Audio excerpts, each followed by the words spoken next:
अस्सलामुअलैकुम वरहमतुल्लाहि वबरकातुहू। आज हम कल ही के मज़मून के कुछ हिस्से आज हम यहाँ पर बातें करेंगे। और कल कुछ सवालात भी आए थे जो हमारे मज़मून से ताल्लुक़ रखते थे। उसी चीज़ को लेकर आज हम आगे और बढ़ना चाहते हैं। कल का एपिसोड जो हुआ था उसको हमने रिकॉर्डिंग करके यूट्यूब पर भी डाला हुआ है और उसी सिलसिले को आज हम कायम रखना चाह रहे हैं ताकि हमारा जो मज़मून है इस यूनिवर्स के बनने के बारे में जो हमने बातें की हैं उससे आगे बहुत सारी बातें अभी भी बाकी हैं कि क्या ये कायनात जब बनी है इसका अंत भी है और उसकी उम्र क्या हो सकती है, उसका टाइम और कितना हो सकता है। इसी तरीके से ये कायनात तो बनी, इसमें ग्रह बने, सारे नक्षत्र बने, जो भी सूरज चाँद तारे सब कुछ बने। इसमें इंसान की पैदाइश, इंसान की शुरुआत कैसे हुई, ये भी सवाल है जिसका जवाब मज़हबी कुतुबों में मौजूद है और साइंस ने इसको भी क्लियर किया हुआ है कि किस तरीके से इस कायनात में इंसानों की पैदाइश हुई। तो इससे पहले कि हम आगे बढ़ें, एक बात हम ये जान लेते हैं कि ये मज़मून या इन चीज़ों को समझना हमारे लिए क्यों ज़रूरी है या ज़रूरी नहीं है। अगर हम इनको समझते हैं या समझने की कोशिश करते हैं तो इससे क्या फ़ायदा होता है और क्या फ़ायदा नहीं होता। तो सबसे बड़ी बात और अहम मसला ये है, और दुनिया में करोड़ों अरबों इंसानों के बीच में ये अंदरूनी इख्तिलाफ़ भी और ज़ाहिरी इख्तिलाफ़ भी मौजूद है। भले ही वो ज़ाहिरी तौर पर जो भी कह दें कि एक खुदा है, लेकिन मानने के मामले में थोड़ा सा जो है ना एक फ़र्क मौजूद है। और अल्लाह को, परमात्मा को, इस पूरे ब्रह्मांड का एक ही वजूद मानने पर हमारी ज़िंदगी के बहुत सारे मसले अपने आप हल होने शुरू हो जाते हैं।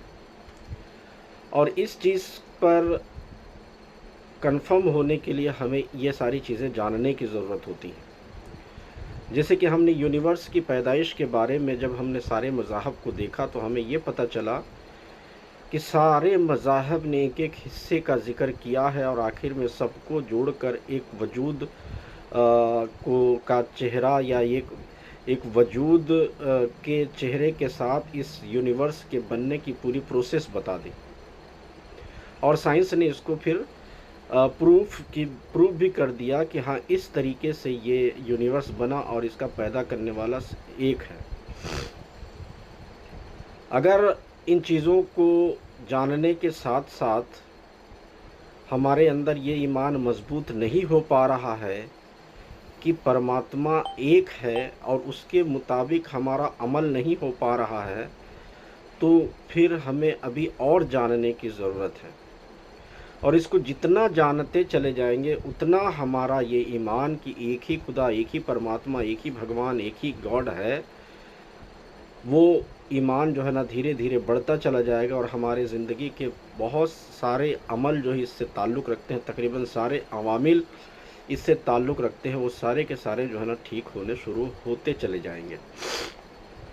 तो एक पॉइंट पर हमने तो बात की है यूनिवर्स की पैदाइश। आज हम ये देखते हैं कि मज़ाहिब क्या कहते हैं इस यूनिवर्स की उम्र के ताल्लुक़ में।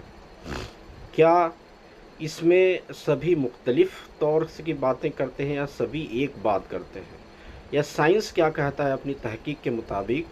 जब साइंस ने 13.8 अरब साल के बाद ये बता दिया कि इसकी उम्र इतनी है और यहाँ से शुरू हुई थी, तो क्या साइंस ये भी बताता है कि ये कितने और सालों तक इसकी उम्र हो सकती है। तो इस सवाल के जवाब में हम वेद पुराण, गीता वगैरह का मुतालिया जब करते हैं तो एक चीज़ तो पता चलता है कि निश्चित समय इस ब्रह्मांड की शुरुआत की वेदों ने नहीं बताया है। हाँ, ये बताया है कि ये युग में या मनवंतर में या कल्प के लिहाज से जो है ना चलता चला आ रहा है। इसकी तादाद नहीं बताई, इसका जो है ना एक टाइम नहीं बताया। लेकिन एक चीज़ बताया है जो हमें आगे समझने के लिए मौका मिलता है कि एक कल्प यानी कि ब्रह्मा जी का एक दिन एक कल्प का होता है, और ये एक कल्प 4.32 साल का होता है। 4 अरब 32, या इसको हम कहें कि 4 अरब या 320 साल का, ये अरब साल का होता है एक दिन। और पुराणों में ब्रह्मा की पूरी आयु भी बताई है, यानी कि ब्रह्मा की पूरी आयु 100 साल है, यानी कि हर साल में 360 कल्प होते हैं, और एक कल्प 4.32 अरब साल का होता है, 4 करोड़ 32 साल का। तो इस लिहाज से जब हम इसका गुणा करते हैं तो 311 ट्रिलियन साल बन जाते हैं, यानी कि 311 अरब साल ब्रह्मा की पूरी उम्र हो जाती है। और जब हम इस लिहाज से इस यूनिवर्स की जो उम्र के बारे में पुराण और वेदों से समझते हैं तो हमें पता चलता है कि इस पूरे ब्रह्मांड की शुरुआत ब्रह्मा की उम्र के साथ बताया गया है, और ब्रह्मा की पूरी उम्र 100 साल होनी है, तो ये 311 अरब साल का एक अरसा बनता है। ये हिंदुइज़्म ने बताया है। अब इसकी तस्दीक और मज़ाहब करते हैं कि नहीं, इस बारे में हम देखें तो ईसाई मज़हब 6 दिनों की इस पूरे यूनिवर्स की पैदाइश के बारे में बात करता है, और एक जो 24 घंटे की शुरुआत के 24 घंटे का एक दिन अगर माना जाता है तो इस सृष्टि की शुरुआत ईसा अलैहिस्सलाम से 4004 वर्ष पहले की मानी जाती है, एक 24 घंटे के हिसाब से। और पूरे ब्रह्मांड की उम्र यानी कि इस यूनिवर्स की उम्र 6000 साल बताई जाती है ईसाई जो 24 घंटे की उम्र के लिहाज से। लेकिन जैसे रिफॉर्म या कैथोलिक या कई प्रोटेस्टेंट क्या कहते हैं, इसके बारे में एक दिन को रूपक मानते हैं, और एक दिन को वही एक युग मानते हैं, एक कल्प मानते हैं, एक जो है ना स्टेज मानते हैं। और इस तरीके से अगर इस जो ब्रह्मांड की अब तक की उम्र बताई जाए तो ये वही बातें आ जाती हैं जो पुराण में बताई गई हैं, यानी कि अरबों साल इस यूनिवर्स के बनने के प्रोसेस को हो चुका है, और इसकी उम्र टोटल 6000 साल है। और इन 6000 सालों को अगर युगों में कल्प में कन्वर्ट किया जाए तो बिल्कुल वही 311 अरब साल का जो अरसा साइंस ने हिंदुइज़्म ने बताया है, वो उसी के आसपास यहाँ भी उम्र का पता चलता है। तो गोया कि एक इशारतन या किनायतन सभी एक ही उद्देश्य की ओर, एक ही बात की ओर सभी बढ़ते हुए नज़र आते हैं।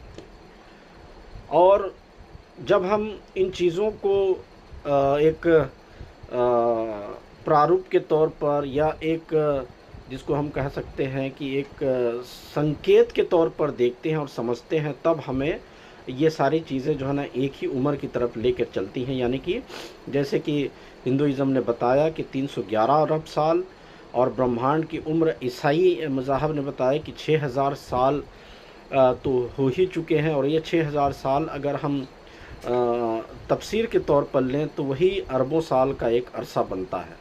फिर इस्लाम ने क्या बताया?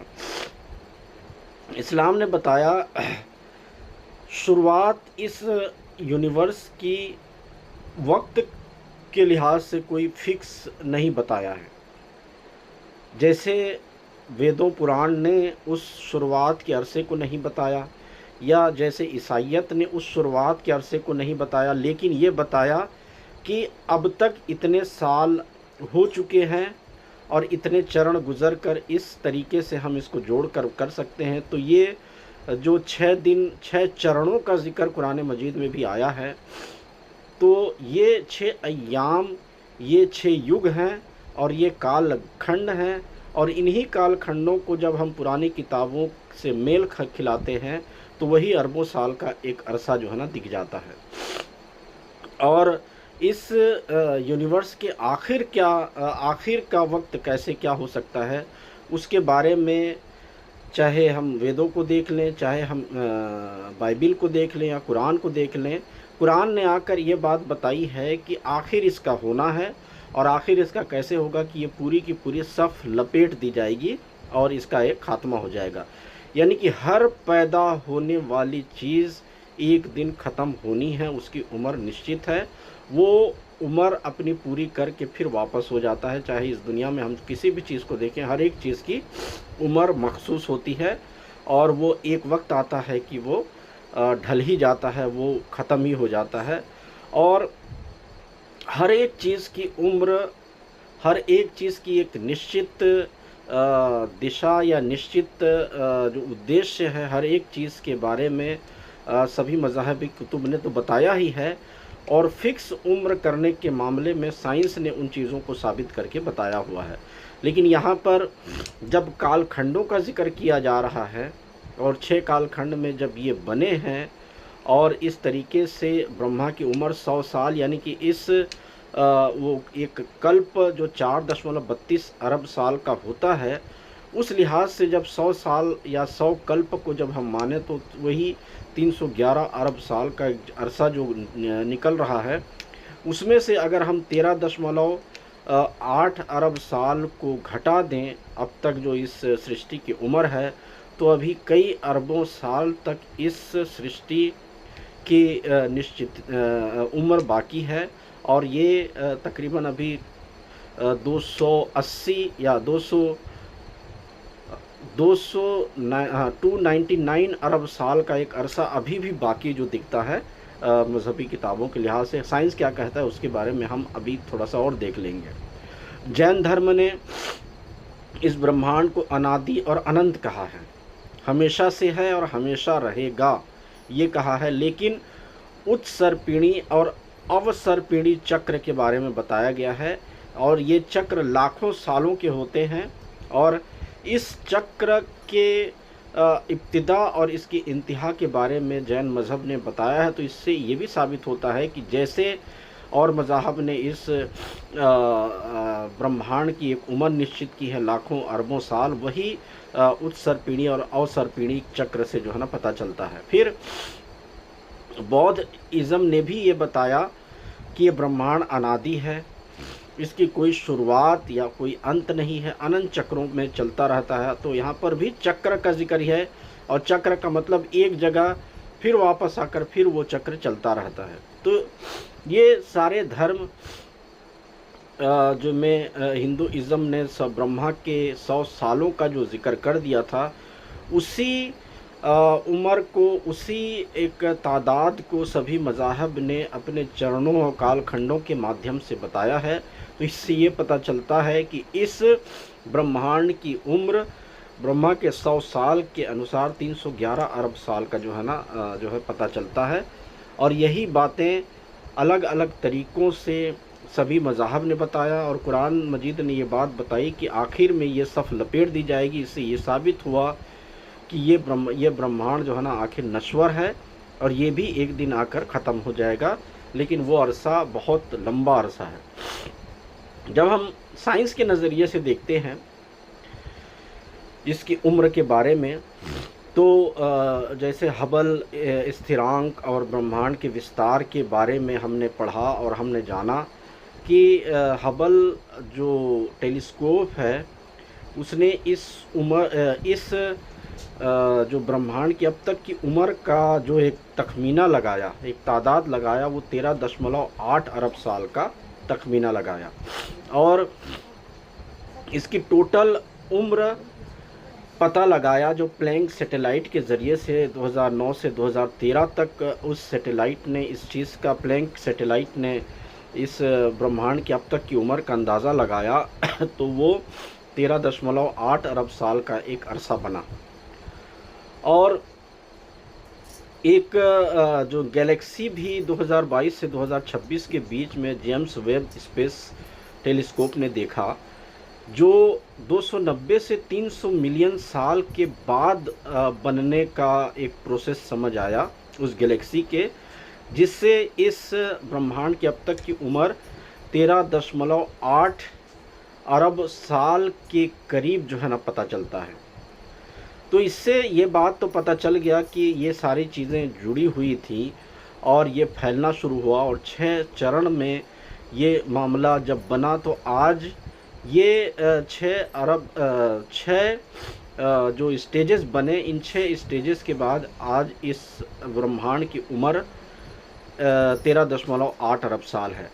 अब ये कब ख़त्म हो सकता है, इसके बारे में साइंस ने अपनी तहकीक के ज़रिए से बताया कि इसका अंत अभी जो गर्म है ये धीरे धीरे ठंडा होता चला जाएगा, और तब तक ये फैलता चला जाएगा जब तक ये गर्म रहेगा। और गर्म गोया की एक रूह की निशानी है, एक ऊर्जा की निशानी है। जब तक ऊर्जा रहेगी तब तक ये फैलता चला जाएगा। जैसे हमारा जिस्म, जब तक रूह की गर्मी या रूह जब हमारे जिस्म में रहती है तब तक जो है ना हमारा जिस्म बढ़ता चला जाता है, और दिन ब दिन इसमें तरक्की होती चली जाती है और चेंजेस होते रहते हैं, और आखिर में जब वो रूह ठंडी होती है या वो ऊर्जा चली जाती है तो फिर हमारा शरीर ख़त्म हो जाता है। उसी तरीके से ये ब्रह्मांड एक ऊर्जा, एक गर्मी की वजह से जो है ना बढ़ता चला जा रहा है, और एक दिन इसका आएगा कि ये बिल्कुल इसके अंदर से ऊर्जा ठंडी हो जाएगी, गोया कि ये जो है ना इसकी रूह जो है ना ख़त्म हो जाएगी और ये ख़त्म हो जाएगा। तो इसके बारे में साइंस ये कहता है कि बिग क्रंच का एक वक्त आएगा, और बिग क्रंच के वक्त जो आएगा वो कई 100 अरब साल बाद आएगा, कई 100 अरब साल बाद, जिसको अगर हम एक साल के 0 केल्विन यानी कि एब्सोल्यूट ज़ीरो पर जब पहुँचेगा, और उसके बारे में गूगल की एक संख्या बताई जाती है 10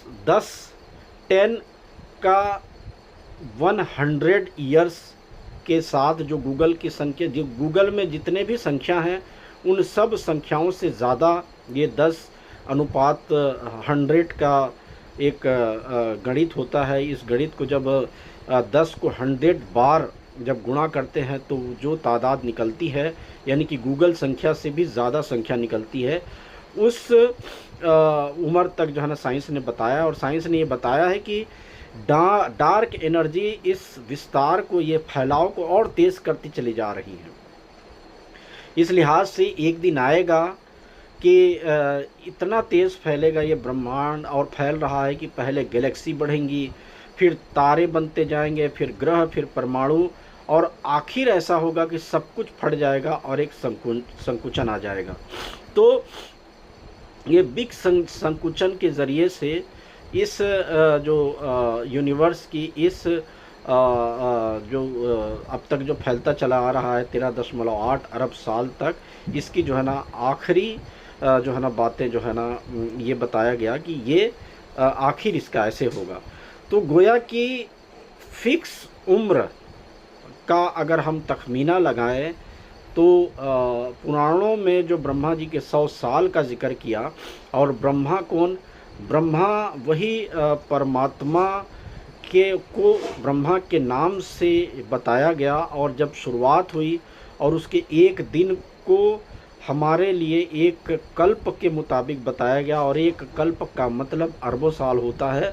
और जैसा कि हमने अभी मज़ाहब की बातें और साइंटिफिक तरीके से जो बातें सुनी, उसमें हमें इस चीज़ का एक तखमीना हो गया, एक अंदाज़ा हो गया कि इस यूनिवर्स की पैदाइश 13.8 साल पहले हुई थी, और इसकी उम्र अभी कई अरबों साल तक जानी है, और गोया कि 311 अरब साल का जो तखमीना है वही 311 अरब साल का ये यूनिवर्स हमें पता चलता है। और आखिर में बिग संकुचन के ज़रिए से, बिग क्रंच के ज़रिए से इस यूनिवर्स की इख्तिताम हो जाएगा, ये यूनिवर्स जो है ना ख़त्म हो जाएगा।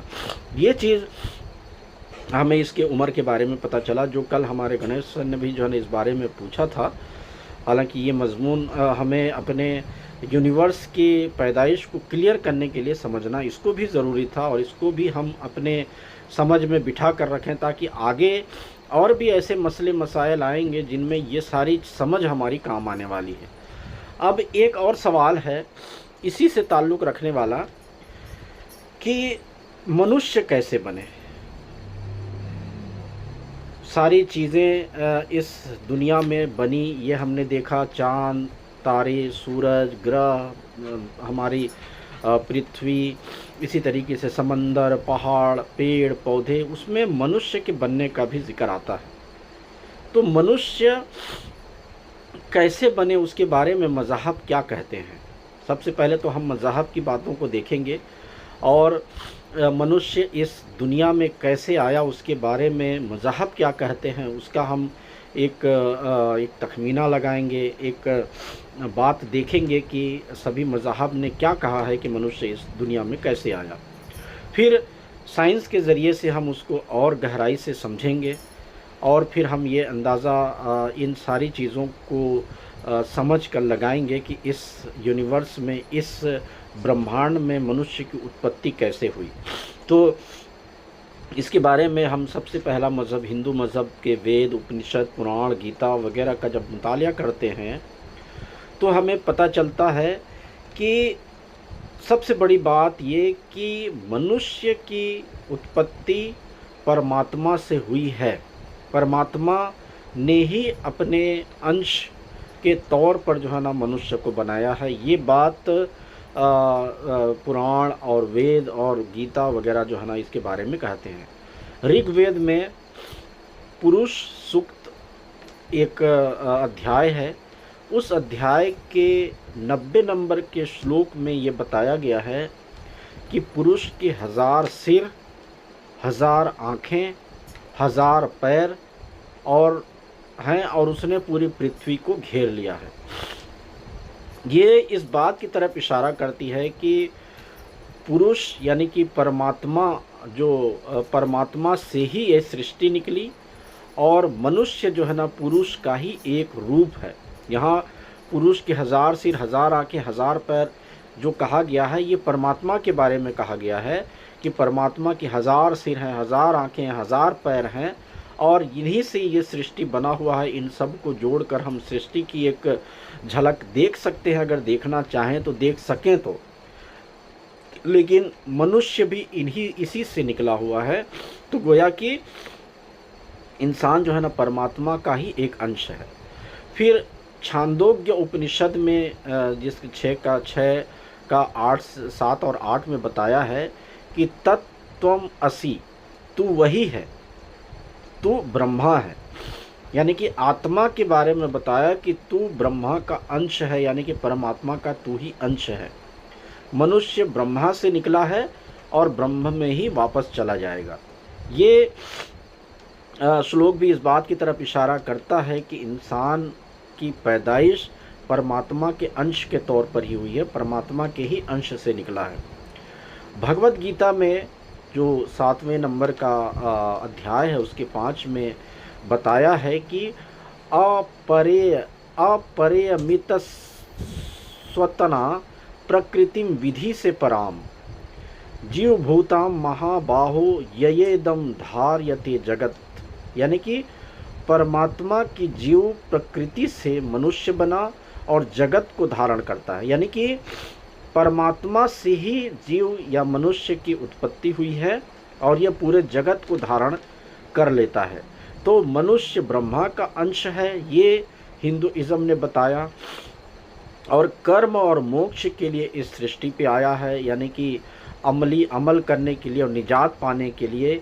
ये 2 शब्द, ये 2 लफ्ज़ सभी मज़ाहब में मौजूद हैं कि अमल करने के लिए और निजात पाने के लिए, अमल के ज़रिए से निजात पाने के लिए इस जो है ना धरती पर आया है और जन्म और मृत्यु का एक चक्र जो है ना इस ब्रह्मांड में चलता रहता है।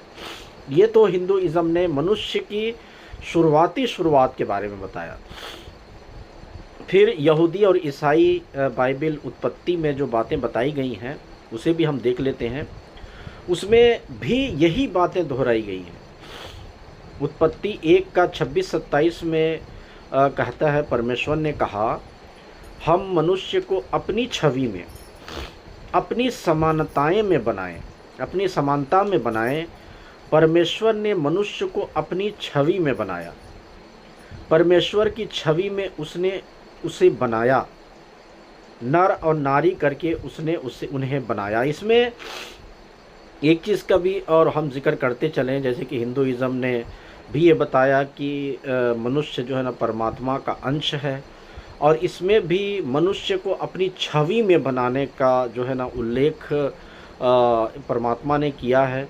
तो इन दोनों चीज़ों से, या हम और मज़हब की बातों को भी पढ़ने के बाद हम इस बात पर भी चर्चा करेंगे गहराई से कि छवि में बनाने का मतलब क्या है और अंश में बनाने का मतलब क्या है।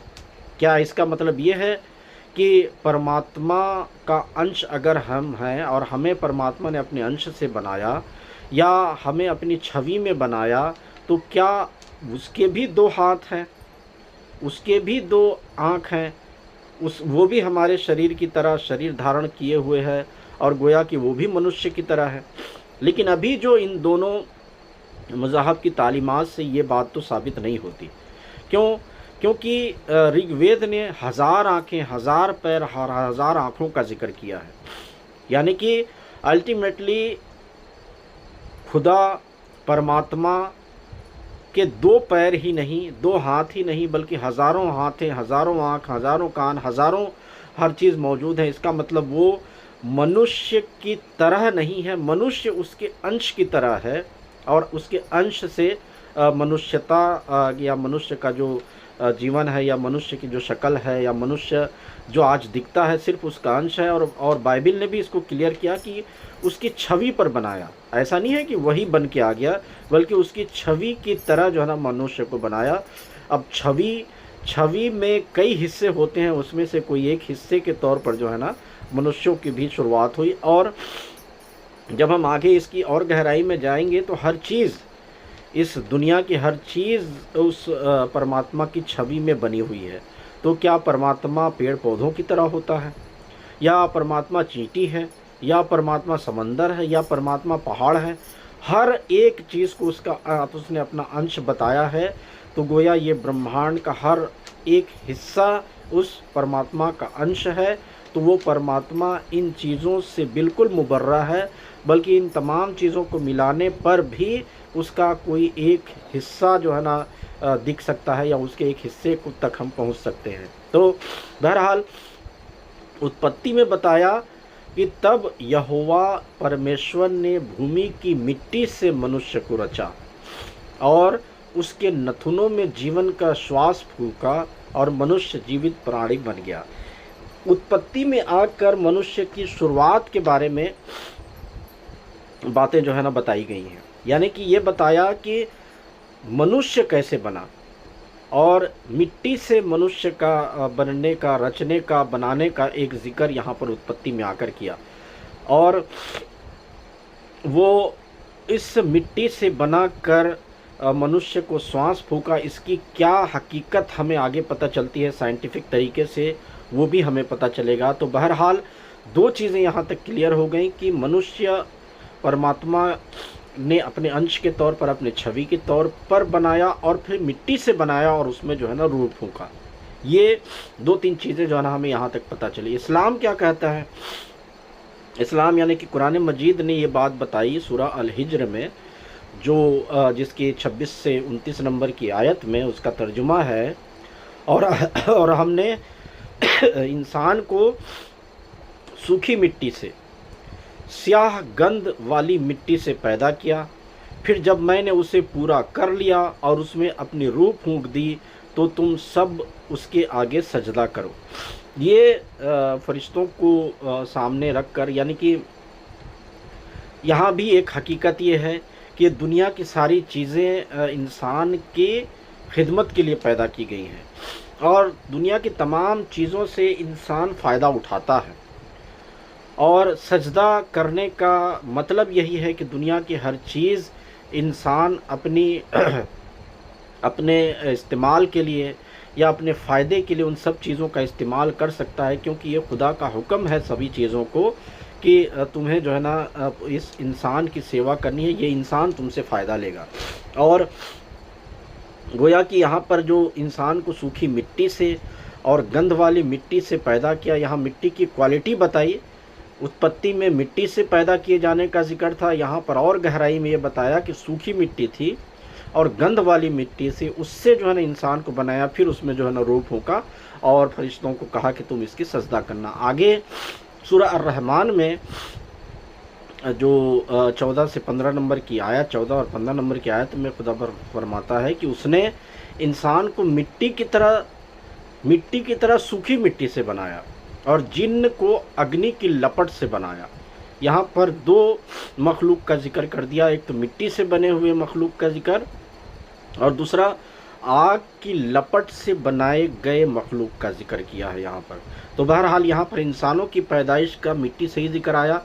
जिन्न की जो पैदाइश है या जिन्न के बारे में क्या है उसके बारे वो अलग मजमून है, जिसके बारे में हम कभी और मजमून जब आएगा तब हम पढ़ेंगे।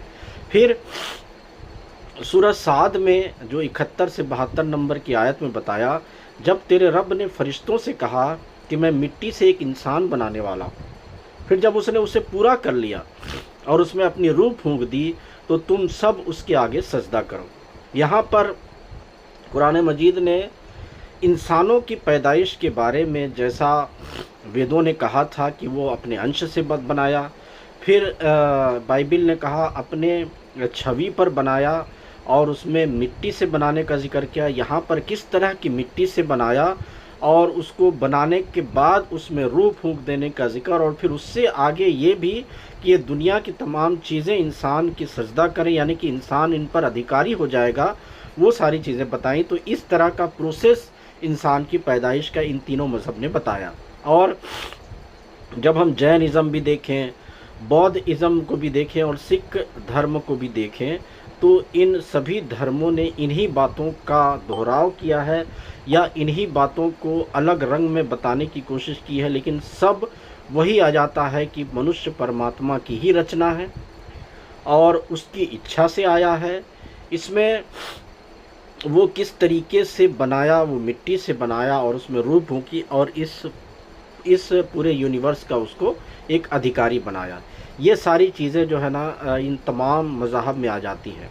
जब हम इस चीज़ की तस्दीक के लिए साइंस पर नज़र दौड़ाते हैं और जो विज्ञान के मुताबिक होमो सेपियंस का जो ज़िक्र आता है, यानी कि विकासवाद, थ्योरी ऑफ इवोल्यूशन को जब हम समझते हैं और ये देखते हैं कि जीवाश्म विज्ञान, जीव विज्ञान या आनुवांशिक विज्ञान जिसको जेनेटिक्स साइंस कहा जाता है, इन सब चीज़ों को एक साथ रख कर मज़ाहब की इन बातों की तस्दीक कैसे होती है उसके बारे में भी हम थोड़ा सा देख लेते हैं। जो अभी 2026 तक की तहकीक है साइंटिफिक, उसको हम सामने रख कर अब तक जो समझ आ चुका है साइंस को और साइंस ने जो बातें बताई हैं उसमें ये तमाम मज़ाहब की तालीमात में कितना मेल है वो हम पहले देखते हैं।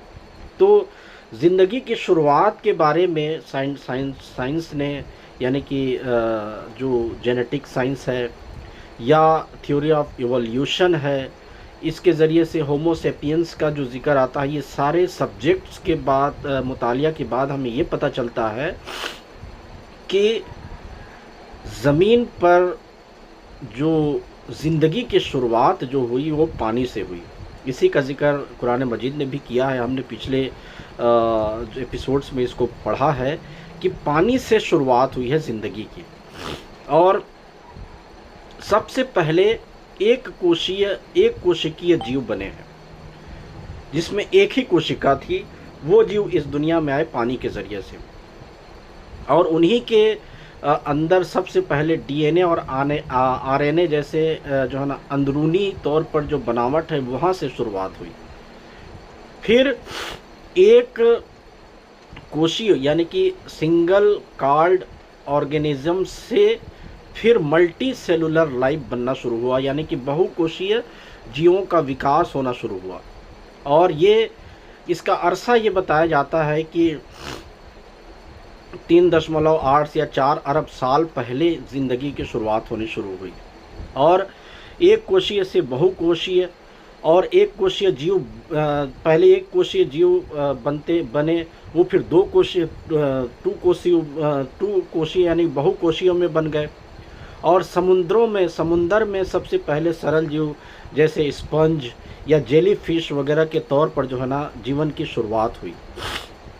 फिर कशेरुकी जीवों का विकास हुआ, यानी कि मछलियाँ बनी, फिर सरीसृप बने, फिर पक्षी और स्तनधारी चीज़ें बनी। इसी पानी के ज़रिए से जो जीव बने वहाँ से निकल कर फिर बाहर निकले और ज़मीन पर चलने वाले जीव बनना शुरू हुए। और एक एक करके हर एक का अरसा कम से कम 100 मिलियन साल का अरसा जो है ना साइंस ने बताया है कि एक जीव बना, वो चलता रहा अपने अंदर धीरे धीरे डेवलप करते करते फिर दूसरा जीव बना, फिर दूसरे से तीसरा जीव बना, और इसी तरीके से फिर डायनासोर आदि का जो है ना जन्म जो 200 मिलियन साल पहले का बताया जाता है, जिसको मैमल्स कहा जाता है, वो जीव बनने शुरू हुए, जिसमें प्राइमेट्स भी बने, यानी कि बंदर, लंगूर और कई तरह के जीव जो है ना का विकास शुरू हुआ। फिर 6 से 7 मिलियन साल पहले अफ्रीका में साहेलेंथ्रोपस त्वांदेसिस जैसे पहले होमिनिन दिखे, यानी कि ऐसे मानव दिखे जिसको होमिनिन्स कहा जाता था, वो अफ्रीका में सबसे पहले दिखे। अफ्रीका के इलाकों में उनका जो है ना विकास होना शुरू हुआ। उसमें ऑस्ट्रालोपिथेकस और फिर होमो हैबिलिस और होमो इरेक्टस, ये 3 पूर्वज जो है मनुष्यों के बताए जाते हैं, जो तकरीबन 4 मिलियन साल पहले, कहीं 2 मिलियन साल पहले और कहीं 1.5 मिलियन साल पहले इन सारी चीज़ों का निकलना बताया जाता है। सबसे पहले ऑस्ट्रालोपिथेकस जो होमिनिन्स थे वो बने 4 मिलियन साल पहले। फिर होमो हैबिलिस जो औजार बनाने वाले थे उनमें बदलाव आया और वो औजार बनाने लगे और उसके ज़रिए से खाना पीना उनका शुरू हुआ। ये 2.5 मिलियन साल पहले इनका जिक्र आता है। फिर होमो इरेक्टस एक पीढ़ी आती है, उसमें आग का इस्तेमाल करना शुरू किया और अफ्रीका से सब बाहर निकलने लगे। तो ये होमो इरेक्टस का जो है ना पैदाइश का जिक्र आता है। तो ये 3 स्टेजेस मनुष्यों में ही और मनुष्यों से पहले जीवों के कई स्टेजेस जो है ना मिलियन साल तक चलते रहे और इस तरीके से फिर इंसानों की पैदाइश हुई। आधुनिक मानव बने लगभग 3 लाख साल पहले आधुनिक मानव का वो आता है। और ये भी आधुनिक मानव जो है वो भी अफ्रीका से निकलने की शुरुआत इनकी मानी जाती है। और इन 3 लाख सालों में कई तरह के जो है ना वो गुज़र चुके हैं, अंश गुज़र चुके हैं। कई जो है ना एक किस्म की शुरुआत और अंत जो मनुष्यों की होती गई है, उनका जो है ना एक कई दौर गुज़र चुका है। इसमें साइंस ने मोरक्को में जेबल इरहॉड जीवाश्म जो है ना ढूंढ निकाला, जिसमें 3,15,000 साल पहले उस जीवाश्म की उम्र पता की गई कि ये 3,15,000 साल पहले ये जीवाश्म मिले। और इथियोपिया में होमो किबिश जीवाश्म मिले जो लगभग 2,33,000 साल पुराना है। तो 70,000 साल से 1 लाख साल पहले मनुष्य अफ्रीका से बाहर निकले और इस तरीके से फिर पूरी दुनिया में फैलना शुरू हुए। तो ये वैज्ञानिक एविडेंस है। क्या एविडेंस है? फॉसिल्स के ज़रिए से, जीवाश्म के ज़रिए से साइंस ने इनकी उम्र पता लगाई और इनकी शुरुआत का जिक्र किया। और डीएनए का विश्लेषण करके ये बताया कि सारे मनुष्य अफ्रीकी मूल से जुड़े हुए हैं, यानी कि अफ्रीका से ही मनुष्यता की शुरुआत हुई। और माइटोकॉन्ड्रियल ईव के ज़रिए से ये बताया कि 1,50,000 साल या 2 लाख साल पहले एक महिला से सभी का मात्र अंश मिलता है। यानी कि एक ही महिला के ज़रिए से पूरे मानवता की शुरुआत का जो है ना साइंस ने बताया है कि वहीं पर जाके ये सारों का जीवाश्म जो है ना वहीं से मिलता है और वहीं से पैदा होते होते सारे मिले हैं, जो इस बात की तरफ इशारा करता है कि एक वजूद उस परमात्मा की तरफ से बनाया गया था, नर और नारी, उन्हीं से ये पूरा जो है ना मनुष्यता का आगाज़ हुआ और पूरे मनुष्य का आज जितने हम देखते हैं सारे उसी के अंश हैं जो 1.5 लाख साल या 2 लाख साल पहले निकले थे। और जो वी क्रोमोसोम एडम है, यानी कि एक नर और एक नारी का जो जिक्र है, या जिसको हम एडम कहते हैं, जब सबसे पुराना इंसान यानी कि पितृ अंश, हमारा सबका पिता भी उसी अफ्रीकी मूल का जो है साइंटिस्टों ने पता लगाया है। यानी कि वो नर और नारी जिससे पूरी दुनिया बनी, पूरे सृष्टि के इंसान बने हैं, यानी कि हमारी इस दुनिया के इंसान जितने बने हैं सब उसी अंश के हैं। तो जब हम आखिरी किताब कुरान को देखते हैं और इसी तरीके से बाइबिल को देखते हैं और मेन किताब जो पुराण है, पुराण, बाइबिल और कुरान से हम इस बात को जोड़ते हैं तो हमें ये पता चलता है कि ये सृष्टि मिट्टी से बताई गई और रूह फूकी गई का जो जिक्र है, तो विज्ञान में भी जीवन यानी कि पृथ्वी के तत्व हमारे शरीर में पाए जाते हैं, जिसमें कार्बन है, ऑक्सीजन है, हाइड्रोजन है, जो मिट्टी के तत्व हमारे शरीर में मिलते हैं। और मिट्टी में भी यही तत्व मिलते हैं और जो हमारे शरीर में मिलते हैं, इसका मतलब मिट्टी से ही बनने का मतलब मिट्टी के तत्व इंसानी शरीर में मौजूद हैं। और कुरान ने एक फिर इंसानों की, ये आधुनिक इंसानों की फिर उसके बाद कैसे प्रक्रिया शुरू हुई, पहले इंसान बनने के बाद नुत्फ़ा, अलका, मुद्गा, हड्डी और मांस का एक सिस्टम, एक चक्र बताया है कि एक इंसान इस ज़मीन में आते तक इतने चक्रों से गुज़रता है, जो एम्ब्रियोलॉजी से बिल्कुल मेल खाता है। और एम्ब्रियोलॉजी ने ये बताया है कि एक इंसान पेट के अंदर कैसे एक बच्चा जो है ना पैदा होता है और उसका एक चक्र कैसे चलता है। तो अचानक पैदाइश इंसान की नहीं है, बल्कि एक पूरा सिस्टमेटिकली तरीके से जीवाश्म से जीवों की शुरुआत हुई, जो पानी से बना। इसका इशारा मजहबी कुतुब ने और ख़ास तौर पर कुरान ने एक खुले तौर पर कहा कि पानी से ही जीवन की शुरुआत हुई है, और उसी पानी से जीवन की शुरुआत साइंस ने भी माना है। और ये 3 लाख साल पहले का जिक्र कुरान मानता है कि 3 लाख साल पहले इंसान बनना शुरू हुआ, उससे लाखों मिलियन साल पहले जीवों की शुरुआत हो चुकी थी जो पानी से बनना शुरू हुआ। तो गोया कि जो जीवन पानी से कहा गया है वो इसी वजह से कहा गया है, और ये पूरे उसका विस्तार है। तो देखिए, साइंस उन बातों को साबित कर रहा है जो मज़हबों ने पहले बताया हुआ है। ऐसा नहीं है कि साइंस कोई नई बात कर रहा है, या साइंस जो बात कर रहा है उसका जिक्र मजहबी कुतुबों में नहीं आता, ये भी हमें नहीं दिखता। तो इससे क्या साबित होता है? इससे यही साबित होता है, जैसा कि आप पीछे देख रहे हैं, कुल हु अल्लाहु अहद का एक पोस्टर है। तो अल्लाह, परमात्मा, गॉड, भगवान एक ही है, ये बात हमें इन तमाम चीज़ों से साबित होता है। और जब एक ही परमात्मा है, एक ही खुदा है, एक ही गॉड है, तो तालीम भी अलग नहीं हो सकती, ये भी हमें तमाम मजहबी कुतुबों से पता चलता है।